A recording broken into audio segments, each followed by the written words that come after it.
With 5 games to go in the season, we hold a 7-point margin over 4th place Rochdale when the top 3 teams get promoted to 3rd League. It's a strong lead, but not a comfortable one, especially as we now have to play Rochdale on the road, and they immediately show us just how fragile this lead really is, as they manage to score off their kick-off. I have to change the formation to a more attacking one, better suited to scoring off the kick-off myself. And whilst this doesn't directly lead to a goal, Challenger does beat the first defender and force a goalkeeper save. We now have a corner kick and a chance to use Trivett's new head play talent. They can't really defend against it as long as the cross isn't spooned. And it's 1-1. Rochdale then attempt an encore performance of their first goal of the game, but this time the shot doesn't get past Scrimgeour.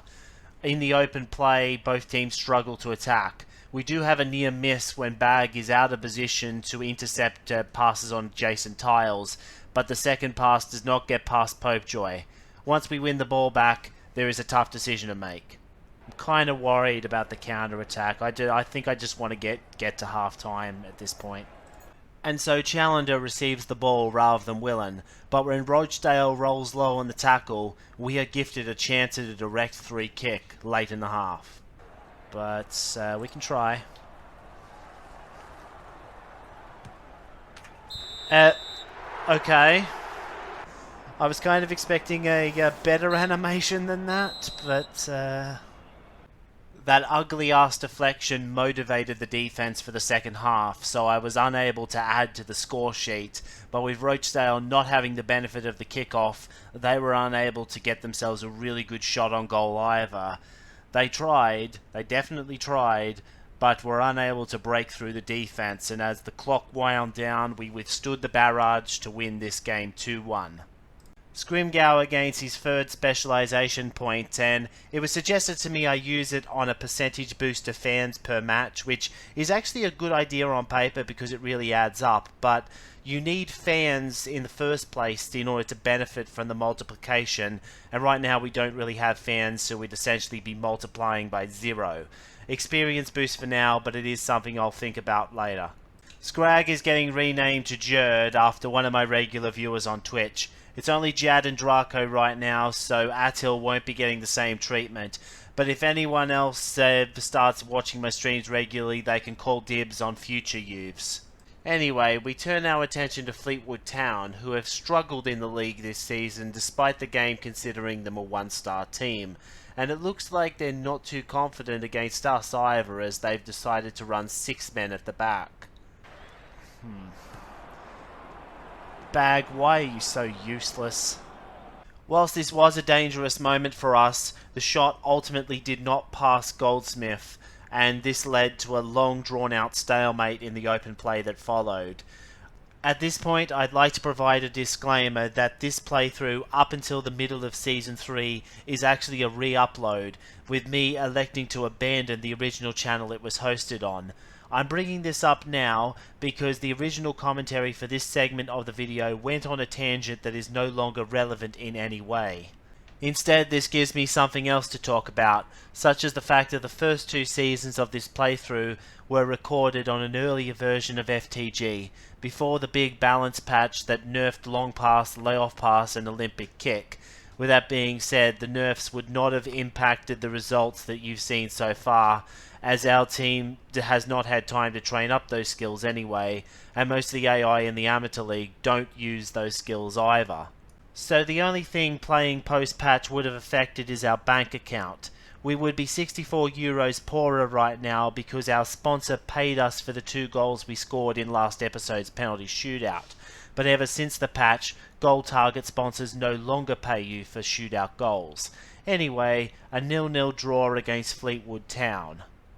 In my haste, I forgot all about the transfer window, and hence did not renew any contracts before the window closed.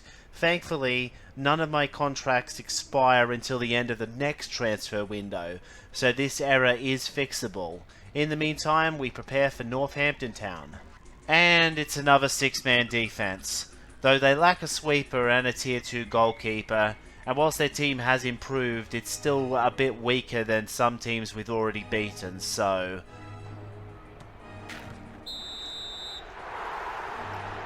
Yeah, Challenger is kind of OP right now.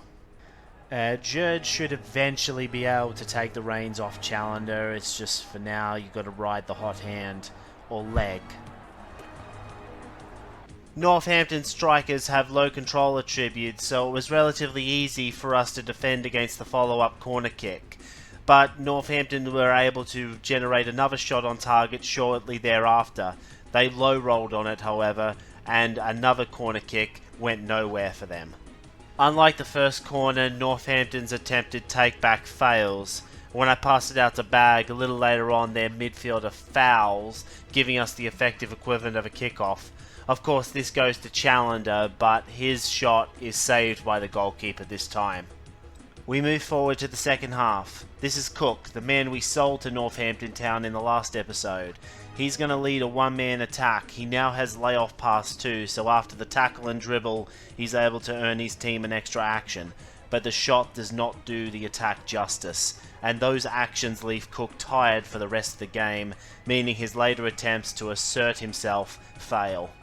Even when he succeeds on a tackle, it's followed up by an odd decision to back pass whilst trailing, when he could have at least attempted a dribble to get back within layoff pass range. The worst that could have happened was us scoring a second goal, which isn't going to change the actual outcome of the game, so Northampton had nothing to lose. In any case, we win 1-0. Challenger gains a 30% experience bonus, but more importantly, that last win made it mathematically impossible for us to fall below third place on the table. Woohoo! We are indeed going to third league.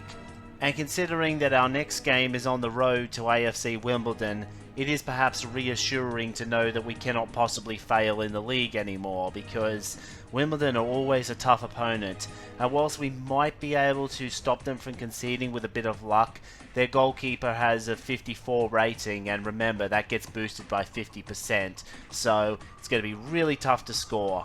We do have a mathematical chance of winning the title still, but realistically we can't do it. Unfortunately, since I've been so focused on getting defense for all my guys at the back, they can't pass. And that's why I'll want the majority of my defenders in this playthrough to eventually learn either layoff or long pass to mitigate that issue and help turn defense into attack. Popejoy already learned a long pass and Walton's on the verge of learning layoff, but I'll want to continue this philosophy with the youth players that eventually replace my line. Anyway, I made a crucial mistake on this free kick of leaving Goldsmith in the sweeper role. Wimbledon respond by sticking their strikers in the box and lofting it over the top, giving the striker on the right an easy look. The rest of the game served as a sneak peek of what to expect from the third league. Like I've said before, AFC Wimbledon really should be in the higher league already, but the simulation was not on their side last season. But we're going to run into a lot of games like this where it feels like I'm playing with the level 1 squad again. Situations where no matter what I do, it's easy to concede and hard to score. It doesn't help that the luck we had earlier in the season seems to have run out. Case in point. Oh, that is dangerous play.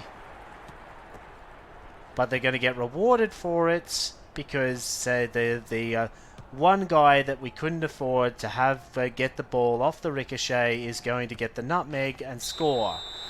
And then their rainbow feint striker takes the ball and dribbles past my entire defense because of course he does. 3-0 the final score, our worst defeat in a while, and all I can say is once again I am glad we mathematically secured promotion before we had to play this lot. Boone's level 2 specialisation has come up, and this was actually a tough decision for me because centre midfielders' advantages are somewhat underwhelming compared to other specialised positions.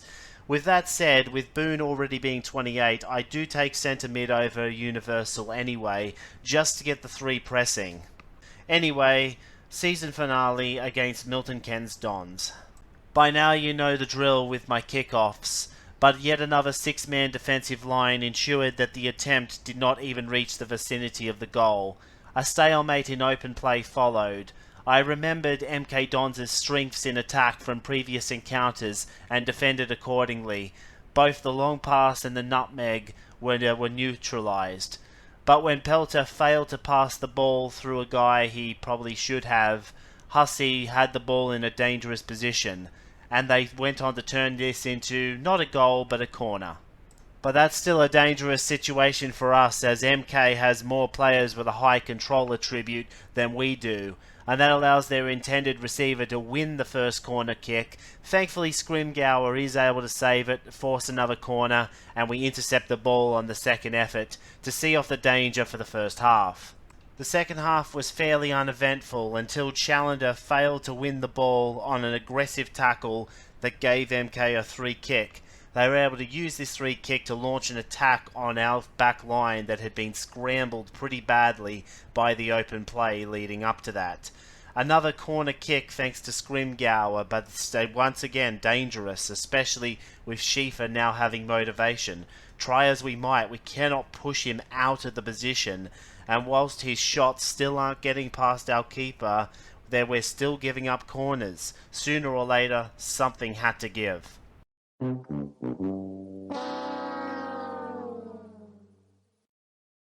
What can I say, Milton Keynes deserved it more on the day. Frustratingly, that last result was the difference between us staying ahead of an also struggling Doncaster for second and falling to third behind them on goal difference.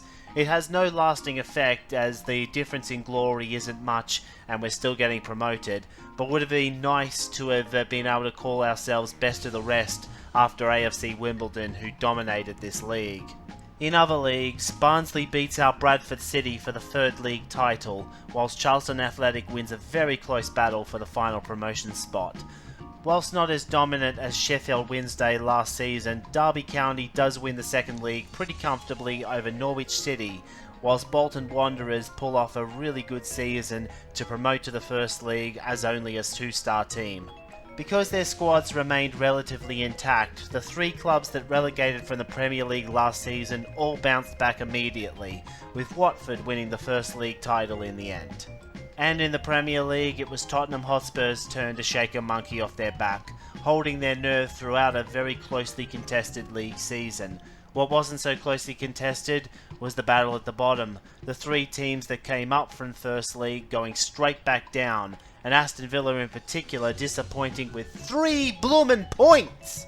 The Prestige Cup ends in favour of Norwich City with a 2-0 win over Sheffield, whilst in the National Cup, Manchester United gets one back on Liverpool in the Battle of the Red Clubs.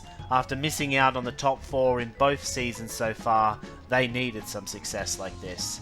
Speaking of European berths, Hertha BSC had a dream run in the Europa League, ultimately beating Inter Milan 1-0 in the final to win it. And in the Champions League, Paris Saint-Germain were another team to get a monkey off their back, beating Dynamo Kiev in a penalty shootout.